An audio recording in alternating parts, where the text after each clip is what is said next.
Halo guys, balik lagi dengan Efek Anime.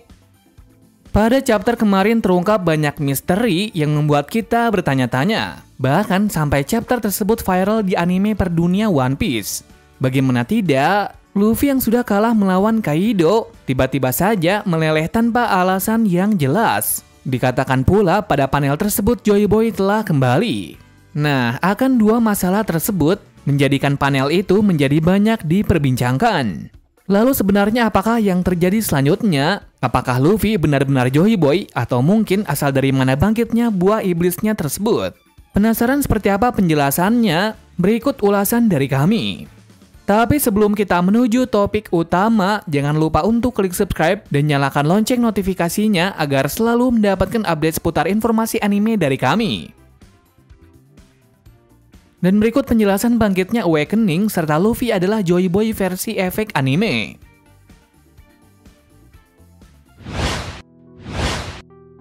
Chapter sebelumnya setelah sekian lama pertandingan yang cukup panjang dan mengalami 2 KO, akhirnya setelah terkena pukulan maut dari Kaido, yang ketiga kalinya Luffy akhirnya tersungkur juga dan mengakibatkan dirinya sekarat, bahkan bisa dikatakan dalam tanda kutip Luffy telah mati. Namun dalam scene itu tidak dijelaskan Luffy mati atau tidak. Sedangkan dalam sudut dari Momo juga kebingungan mengapa dia tidak mendengar dua suara lagi dari atas. Hal ini menyimpulkan bahwa memang hawa kehidupan dari Luffy telah menghilang. Terlepas dari itu semua, di panel terakhir terlihat bahwa Luffy masih hidup. Hal itu ditandai oleh senyum yang tertinggi di wajahnya. Jadi artinya Luffy tidak benar-benar mati. Dimulai dari sinilah kemisteriusan mulai dimulai. Yakni kenapa Momo tidak mendengar suara dari Luffy lagi. Yaps, bukti yang menjelaskan masalah tersebut sudah pasti kalau hawa kehidupan dari Luffy memang benar-benar tidak ada. Kenapa bisa seperti itu? Alasannya sudah disinggung dalam beberapa cerita ke belakang. Contohnya saat Luffy terjatuh dari Onigashima ke laut, yang mana juga waktu itu Momo masih bisa mendengar suaranya dari jauh. Padahal jarak laut dan Onigashima dan dirinya ada beberapa meter di atas ketinggian. Satu hal lagi, jika Luffy masih hidup, maka dia sudah pasti menghubungi seseorang agar datang menyelamatkannya, sama seperti kejadian saat dia ditolong oleh bajak laut hati di dasar laut.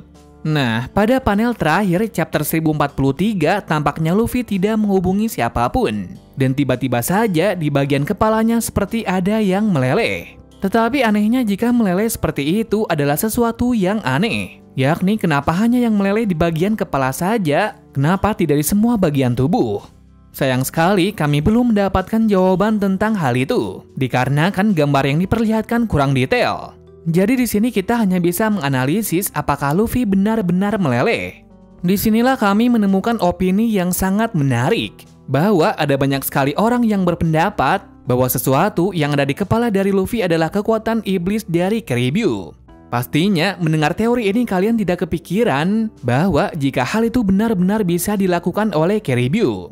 Jadi begini penjelasannya. Sebenarnya entah apa alasan dari si pengarang memasukkan karakter ini dalam anime One Piece. Karena sepertinya dari awal kemunculannya setelah time skip Kaido hanyalah bandit dengan memiliki bounty yang cukup tinggi yaitu sekitar 100 juta berry. Dia bisa mendapat bounty seperti itu dan menjadi salah satu rookie yang ditakuti ialah karena kekuatan buah iblisnya yang sangat berguna. Bagaimana tidak, dengan kekuatan buah iblis Numa Numa no Mi, dia bisa mengontrol segala jenis di sekitarnya menjadi rawa atau lumpur. Dan siapa yang masuk ke dalam area kekuatannya, maka orang atau sesuatu akan masuk ke dalam rawanya itu. Menariknya dari kemampuannya itu bukan hanya untuk membunuh saja, tetapi bisa digunakan sebagai penampung sesuatu. Contohnya seperti berbagai senjata atau harta sekalipun dalam jumlah yang sangat banyak. Belum diketahui sebanyak apa yang bisa ditampung, yang pasti seukuran duyung raksasa seperti Shirahoshi tampaknya masih bisa mengangkutnya. Walau pada akhirnya hal itu tidak berhasil dilakukan. Dari situlah mulai banyak yang memperdebatkan kenapa Oda memasukkan karakter ini dalam dunia One Piece. Singkat cerita, setelah beberapa volume tidak keluar, tiba-tiba saja Kaido akhirnya muncul kembali. Yakni dia ditangkap dan dipenjara bersama Luffy dan Kid di Wano Kuni. Dan di situ pula dia mendapat panggung untuk membawa banyak senjata dan makanan di dalam penjara tersebut untuk digunakan sebagai alat perang nantinya. Selain dari itu, dia mendapat scene penting lagi pada saat Luffy kehabisan tenaga setelah di-KO oleh Kaido di Onigashima. di mana secara kebetulan dia bisa berada di sana dan juga mencuri makanan yang banyak untuk diberikan kepada Luffy. Waktu itu juga dia berkata bahwa ia akan melakukan apapun agar Luffy bisa memenangkan pertarungan ini. Jika tidak, maka dirinya akan keluar. Sehingga dengan penjelasan tersebut, Karibyou secara tidak terduga menjadi karakter yang penting dalam perang ini. Walaupun kekuatannya itu tidak terlalu berefek pada pertarungan. Akan hal itu banyak yang berpendapat dalam panel terakhir tersebut bahwa melelehnya Luffy itu bukan karena bangkitnya Awakening, tetapi Karibyou sedang memasukkan Luffy ke dalam rawanya. Akan tetapi jika simulasinya seperti itu, maka hal ini tidak ada hubungannya dengan yang dikatakan oleh Zunisha. Jadi artinya kesimpulan tersebut adalah teori yang mungkin bisa dikatakan tidak beralasan. Apalagi dalam momen-momen itu adalah momen penting yang seharusnya terjadi momen kebalikan di sana seperti awakening buah iblis dari Gomu Gomu. Jika tidak demikian, lalu siapakah yang akan melawan Kaido yang sedang membantai semua samurai yang ada? Jadinya jika dari kalian masih ada yang tetap kekeh bahwa jika Karibyou yang menyelamatkan Luffy, setidaknya kalian hubungkan dulu dengan situasi yang sedang terjadi, sehingga teori atau pendapat tersebut bisa masuk akal setidaknya. Kemudian lanjut dari penjelasan bahwa Luffy adalah Joy Boy. Pertama kali mendengar kata Joy Boy pastilah berkaitan dengan abad kekosongan, yang mana dikatakan bahwa dia telah tewas 800 tahun yang lalu. Hal itu sudah dikonfirmasi sendiri dari kata-kata Zunisha bahwa temannya telah mengutuknya pada 800 tahun yang lalu, yang mana dia juga mendapat hukuman berjalan lurus ke suatu tempat. Diyakini tempat yang dituju tersebut adalah Wano Kuni. Tak lain juga temannya itu sendiri adalah Joy Boy. Bisa dikatakan yang mengutuknya ialah Joy Boy sendiri atau orang lain teman dekat dari Joy Boy yang memiliki kekuatan Kibidango. Kira-kira seperti itu pikiran dari kami, karena memang dua kemungkinan tersebut masih berkaitan dengan Zunisha. Bagaimana menurut kalian, apakah masuk akal atau tidak? Berikutnya masuk ke pembahasan mengenai 800 tahun yang lalu. Dikatakan dia tidak bisa menempati janjinya kepada ras manusia ikan untuk hidup berdampingan dengan manusia. Artinya dalam masa-masa itu Joy Boy telah mati atau menghilang pada waktu itu. Hal itu kini juga dikonfirmasi oleh Zunisha sendiri bahwa ia tidak mendengar lagi suara Drum of Liberation pada 800 tahun yang lalu. Artinya benar kalau memang Joy Boy memang benar-benar mati pada tahun tersebut sehingga dia tidak bisa menempati janjinya. Namun sebelum kematian itu, dia sedikit meninggalkan pesan terakhirnya kepada penerusnya yang akan datang. Dan pesan itu pernah dilihat oleh Goldie Roger dan kelompoknya. Entah apa pesan yang ditinggalkan oleh Joy Boy di pulau tersebut, satu hal yang pasti Roger dan kelompoknya terbahak-bahak melihat sesuatu yang ada di sana. Setelah tertawa seperti itu, Roger mengungkapkan kalau ia terlalu terburu-buru sampai ke tempat ini, sehingga dia tidak tahu arti penting yang terlewatkan dalam perjalanannya. Sehingga dia berkata bahwa ia ingin hidup di eranya.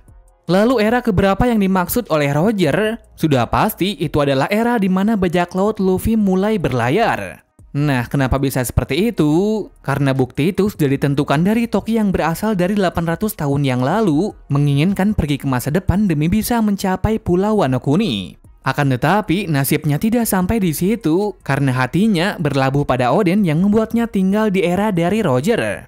Jadi dengan dua kesimpulan tersebut, bahwa memang sangat tepat era yang dimaksud itu adalah era dari Luffy. Benar sekali, pada saat perang Wano Kuni ini, semua yang dimaksud oleh Roger dan Toki sudah terjadi. Di mana tiba-tiba saja dalam puncak kekalahan dari Luffy, muncullah sesuatu yang tidak terduga. Yakni kemunculan dari Joy Boy dari seringai Luffy dalam kondisi yang meleleh. Di sini kami berpendapat bahwa Joy Boy yang dimaksud tersebut bukanlah Luffy dirasuki oleh Joy Boy, melainkan di situ Luffy sudah bangkit lagi. Dalam artian kekuatan buah iblisnya telah bangkit setelah mengalami luka yang sangat parah yang membuatnya menjadi seperti mati. Alasan kami berpendapat demikian ialah karena di anime One Piece tidak memakai skema seperti kesurupan seperti pada anime-anime lainnya. Walaupun sebenarnya dalam anime One Piece sendiri ada salah satu karakter yang bernama Cavendish yang bisa dikatakan seperti kesurupan. Walaupun menurut kami itu bukan kesurupan, melainkan kepribadian ganda dari seseorang sama seperti manusia biasa. Alasan kenapa baru saat ini buah iblis dari Luffy bangkit, mungkin banyak dari kalian sudah menyadarinya. Dikarenakan jika Luffy melawan seorang makhluk terkuat di dunia dengan jurus biasa ditambah haki saja, tampaknya masih sangat lucu jika Kaido berhasil dikalahkan. Namun jika Luffy membangkitkan kekuatan buah iblisnya itu dan mengkombinasikan dengan haki raja beserta semua gear yang dimilikinya, maka tidak akan mustahil Kaido bisa dikalahkan. Kemudian alasan mengapa Zunisha bisa mendengar suara dari Joy Boy, karena memang saat ini Luffy benar-benar sudah membulatkan tekad untuk menyelamatkan penderitaan dari penduduk Wano Kuni. Di mana hal ini juga berkaitan dengan kata nikah pada panel tersebut yang berarti membawa kebebasan. Kesimpulannya, yang akan terjadi selanjutnya bukanlah munculnya seseorang yang bernama Joy Boy, melainkan semangat dan tekad yang kuat seperti Joy Boy muncul dari Luffy. Sehingga saat itu Zunisha mengira bahwa Joy Boy telah kembali. Lalu seperti apakah bentuk dari awakening dari buah iblis Gomu Gomu no Mi ini? Jika pendapat kami mungkin akan seperti ini, yakni jawaban untuk menggambarkan itu semua adalah lelehnya kepala dari Luffy itu. Bisa diartikan dengan kelenturan karet yang kepanasan akibat terkena api. Sedangkan dalam sisi kekuatan awakening buah Gomu Gomu no Mi, pastinya bisa membuat bagian tubuhnya seperti karet dan bisa memanipulasi apapun yang di sekitarnya menjadi karet.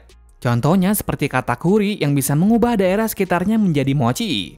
Akan tetapi jika seperti itu, pasti akan bertentangan dengan apa yang dikatakan oleh Gorosei. Gorosei berkata bahwa ada buah iblis yang kekuatannya dilatih gantikan dengan nama lain karena kekuatannya itu. Lalu kekuatan apa yang dimaksudkan oleh Gorosei itu? Apakah berkaitan dengan Luffy atau tidak? Jika iya, sebenarnya kekuatan alami dari Luffy sebenarnya itu apa? Karena dalam sepanjang cerita, Luffy hanya mengalihkan kelunturan tubuhnya tersebut dengan cara kombinasi seperti pegas yang bernama Gear. Yang berarti selama ini Luffy hanya menggunakan jenis kekuatan penguapan dari karet saja. Nah, terus jika meleleh seperti itu, apa yang dikeluarkan oleh Luffy pada waktu itu? Sayang sekali kami belum bisa menjelaskan lebih dalam tentang hal ini karena informasi untuk menganalisis kemampuan baru dari Luffy sangat terbatas, sehingga yang bisa kami jelaskan hanya sebagian itu saja. Mungkin jika kalian mempunyai penjelasan lain dan lebih akurat lagi, kalian bisa tambahkan di kolom komentar di bawah. Terima kasih sudah menonton video ini dan sampai jumpa di video selanjutnya.